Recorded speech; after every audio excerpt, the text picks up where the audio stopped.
باره که اجازه رو داریم که بیایم تو ورزشگاه. خیلی خوشحالیم.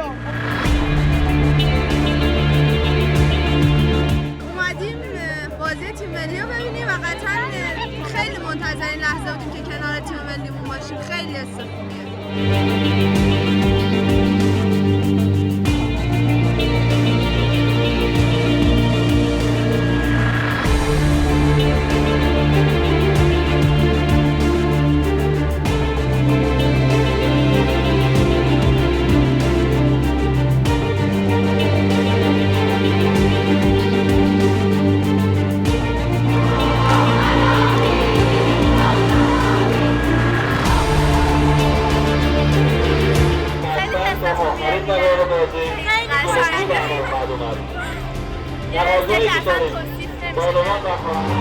خیلی